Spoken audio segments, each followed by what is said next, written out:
Pernah nggak sih Anda merasa kayak lagi lari di atas treadmill yang kecepatannya tuh terus nambah, tapi pemandangannya nggak pernah ganti? Hari Senin rasanya udah kayak hari Jumat. Tugas yang satu belum kelar, udah datang lagi yang baru. Rasanya kayak nggak pernah bener-bener sampai tujuan gitu. Anehnya, bahkan setelah kita istirahat, tidur semalaman, paginya tuh tetap aja terasa berat. Perasaan itu rasanya familiar sekali ya buat banyak orang sekarang. Dan apa yang kita diskusikan hari ini dari sumber-sumber yang Anda kumpulkan, itu menunjukkan kalau perasaan itu bukan cuma imajinasi, bukan masalah personal. Bukan. Ternyata ini pengalaman kolektif. Ada jutaan orang di luar sana yang lagi lari di treadmill yang sama. Ini fenomena yang skalanya jauh lebih besar dari yang kita sadari. Per Januari 2026, diperkirakan ada 28 juta dari 287 juta penduduk Indonesia yang mengalami masalah kesehatan mental. 28 juta. Iya, 28 juta. Itu kan bukan angka kecil ya. Itu hampir setara dengan seluruh populasi Australia yang tinggal di negara kita dan sedang, tidak baik-baik saja.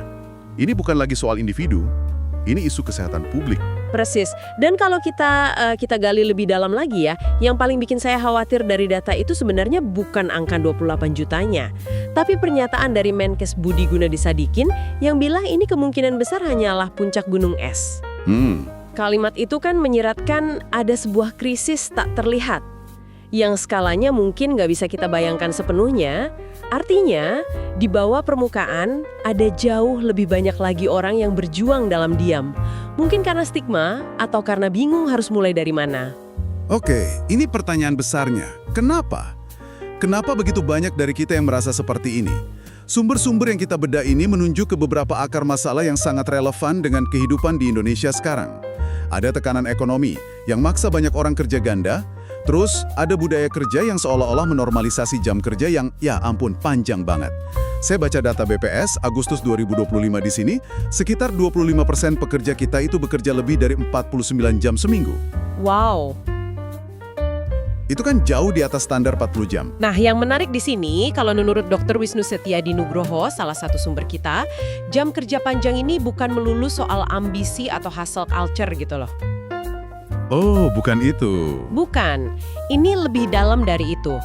Ini berakar pada struktur pasar kerja kita yang kurang berkualitas, upah yang cenderung rendah, dan tingginya informalitas. Jadi bagi banyak orang, bekerja berjam-jam atau ngambil dua pekerjaan itu bukan pilihan untuk jadi kaya raya, tapi seringkali sebuah keterpaksaan. Keterpaksaan untuk bertahan hidup. Betul, sekedar untuk bisa bertahan. Itu mengubah perspektif sekali. Jadi ini bukan soal pilihan, tapi soal yang nggak punya pilihan lain. Nah, dari gambaran besar kelelahan massal ini, sumber kita menyoroti satu fenomena spesifik yang mungkin paling relevan bagi banyak pendengar kita di dunia kerja. Mereka menyebutnya epidemi burnout. Laporan dari SHRM 2025 Insights ini, angkanya lugas banget.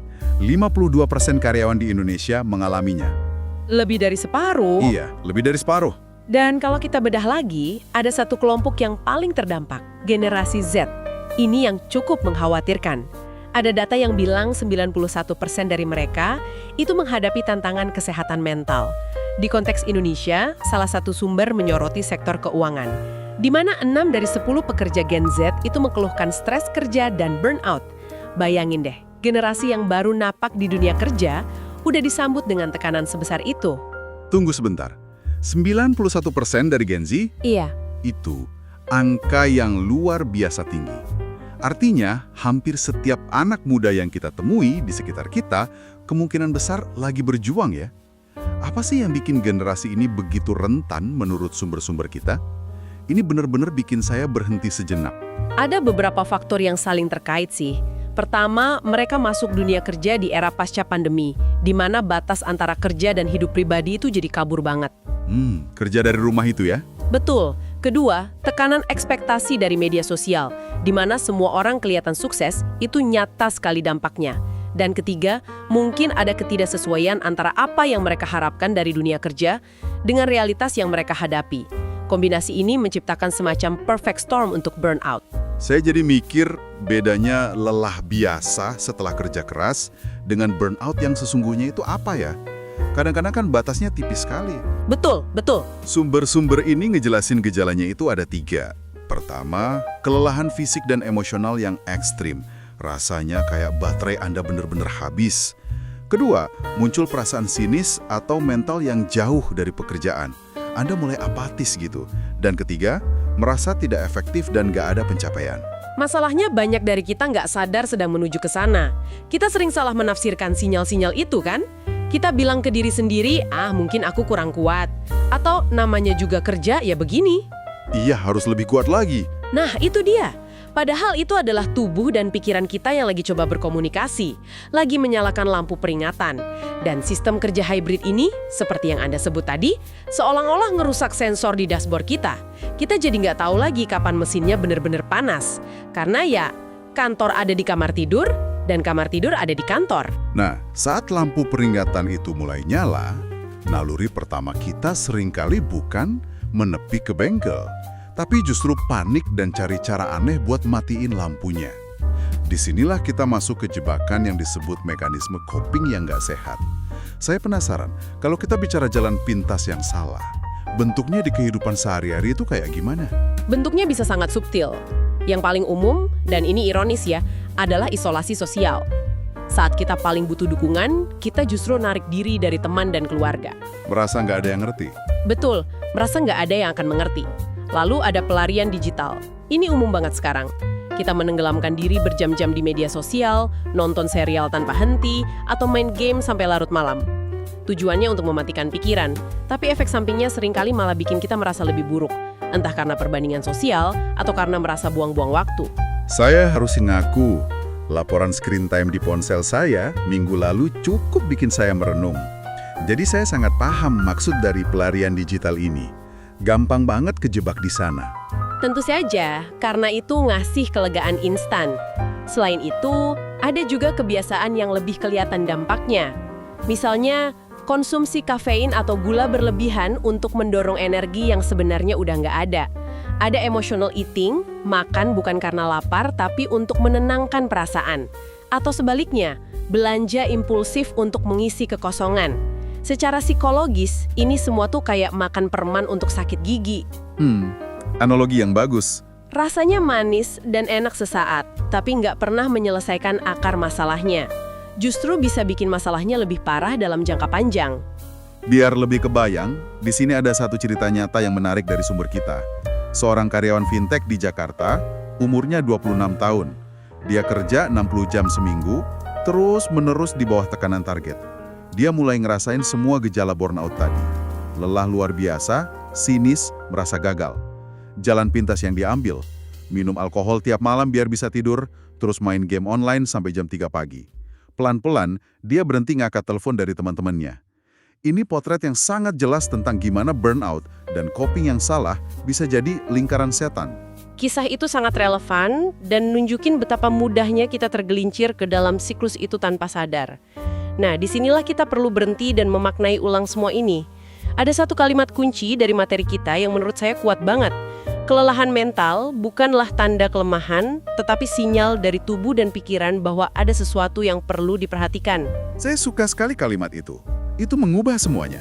Dari perasaan gagal menjadi sebuah pesan. Persis. Analogi lampu peringatan di dashboard mobil tadi pas banget di sini. Tapi yang lebih menarik dari sumber-sumber ini, ada insight tambahan. Budaya kerja kita seolah-olah melatih kita untuk mengabaikan lampu itu. Kita diajari untuk terus tancap gas, bahkan saat mesin udah berasap. Karena berhenti atau menepi, sering dianggap sebagai tanda menyerah atau kegagalan. Wah, betul itu. Jadi, pelajarannya bukan cuma kenali sinyalnya, tapi juga lawan pemrograman internal yang nyuruh kita untuk terus mengabaikannya. Oke, jadi kalau kita udah berhasil melawan pemrograman itu, udah sadar lampunya nyala, dan kita berani untuk menepi sejenak, apa pertolongan pertama yang bisa kita lakukan? Kita nggak bicara soal liburan mahal atau spa ya, tapi hal-hal realistis yang bisa dilakukan sekarang juga. Sumber-sumber kita menekankan untuk kembali ke fondasi yang paling dasar, sesuatu yang sering kita lupain. Pertama, kebutuhan fisik. Coba tanyain ke diri sendiri, apa saya tidur cukup? Bukan cuma 4-5 jam, tapi idealnya 7-8 jam. Gimana dengan nutrisi saya? Apa saya makan makanan yang proper atau cuma ngandelin kopi dan makanan instan? Dan aktivitas fisik. Ini nggak harus ke gym loh. Jalan kaki 30 menit di sekitar rumah setiap hari aja udah ngasih dampak luar biasa untuk meriset sistem saraf kita.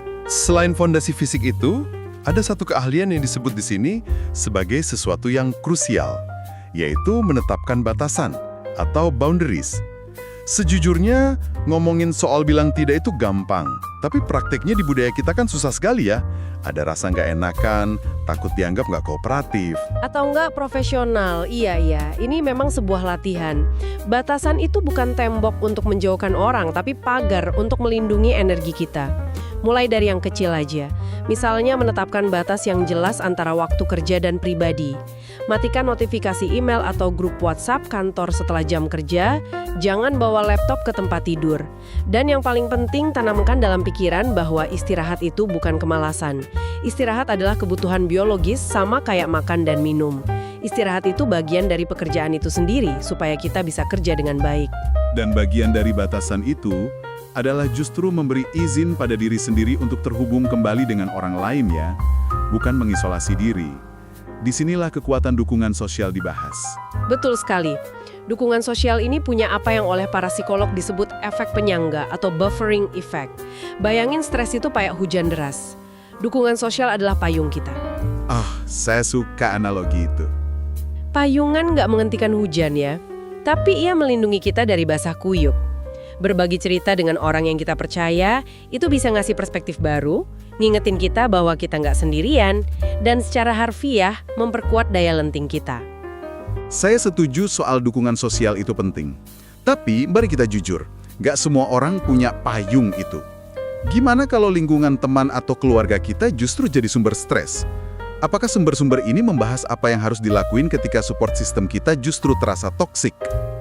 Itu pertanyaan yang sangat valid. Dalam kasus seperti itu, dukungan sosial nggak harus datang dari lingkaran terdekat. Bisa jadi dari komunitas hobi, kelompok dukungan online dengan minat yang sama, atau, dan ini yang paling penting, dari seorang profesional. Terkadang payung terbaik adalah yang kita dapatkan dari seseorang yang objektif, terlatih, dan nggak punya bias personal terhadap hidup kita. Nah, ini kita sampai di topik yang mungkin masih agak tabu atau berat bagi sebagian orang. Mencari bantuan profesional. Narasi di masyarakat kita kan masih sering menganggap pergi ke psikolog itu artinya kita gila atau gagal. Padahal kalau kita balik ke analogi mobil tadi, pergi ke psikolog itu ya sama normalnya dengan bawa mobil kita ke bengkel saat lampunya nyala. Itu bukan tanda kegagalan, justru itu bentuk tanggung jawab dan keberanian tertinggi pada diri sendiri. Dan ini kabar baiknya, bengkel ini sekarang jauh lebih mudah diakses dan nggak semahal yang kita bayangkan. Sumber-sumber Anda nyediain daftar yang sangat membantu. Misalnya ada telekonseling sahabat dari Ikatan Psikolog Klinis IPK Indonesia. Mereka punya sesi gratis untuk pengguna pertama dan biaya selanjutnya pun sangat terjangkau antara Rp150.000 sampai Rp350.000. Untuk warga Jakarta, bahkan ada Jakcare. Layanan ini 100% gratis lewat telepon atau aplikasi Jaki.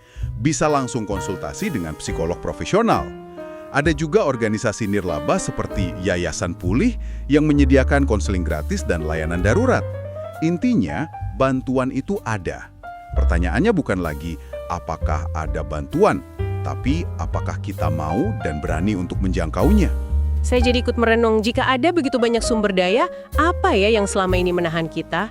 Mungkin rasa malu, mungkin takut dihakimi, atau mungkin hanya perasaan bahwa masalah kita tidak cukup parah untuk dibantu. Semoga percakapan kita hari ini bisa sedikit membuka pintu itu. Mari kita tarik napas sejenak dan rangkum. Kita udah lihat betapa luasnya krisis kesehatan mental di Indonesia, menyentuh sekitar 28 juta orang. Jadi kalau Anda merasa berjuang, Anda sama sekali tidak sendirian. Kita juga udah membongkar bagaimana burnout dan jalan pintas yang salah bisa menjebak kita. Tapi kita bisa memaknainya kembali, bukan sebagai kelemahan, tapi sebagai sinyal penting dari tubuh kita. Dan yang terpenting, langkah-langkah menuju pemulihan itu ada dan sangat bisa diakses, mulai dari hal-hal mendasar kayak tidur dan nutrisi. Melatih seni mengatakan tidak dan membuat batasan, mencari payung dalam bentuk dukungan sosial, hingga keberanian untuk mengangkat telepon dan berbicara dengan seorang profesional. Ingatlah bahwa merawat diri atau self-care bukanlah egoisme. Itu adalah investasi paling fundamental untuk kesejahteraan jangka panjang kita. Dan mencari bantuan adalah deklarasi kekuatan, bukan pengakuan kelemahan. Saya ingin menambahkan satu hal sebagai penutup. Kesehatan mental yang baik itu bukan berarti hidup tanpa masalah. Itu ilusi. Kesehatan mental yang baik adalah memiliki kesadaran dan seperangkat alat untuk menavigasi hidup saat badai datang. Karena badai pasti akan datang. Anda tidak harus menyelesaikan semuanya hari ini. Cukup ambil satu langkah kecil saja. Itu sudah lebih dari cukup. Terima kasih. Itu pesan yang sangat menenangkan. Untuk benar-benar menutup pembahasan kita, saya ingin meninggalkan Anda dengan satu pertanyaan terakhir. Bukan untuk dijawab sekarang, tapi mungkin untuk direnungkan nanti. Sebuah ajakan untuk melakukan aksi nyata yang kecil dan lembut untuk diri Anda sendiri. Setelah percakapan kita ini, satu hal kecil apa yang bisa Anda lakukan hari ini, bukan besok tapi hari ini, untuk memberikan sedikit ruang bernapas bagi diri Anda. Mungkin itu hanya menyeduh secangkir teh hangat dan meminumnya tanpa gangguan, mungkin mematikan ponsel selama 15 menit, atau mungkin sesederhana menarik napas dalam-dalam sebanyak 3 kali. Apapun itu, lakukanlah untuk diri Anda.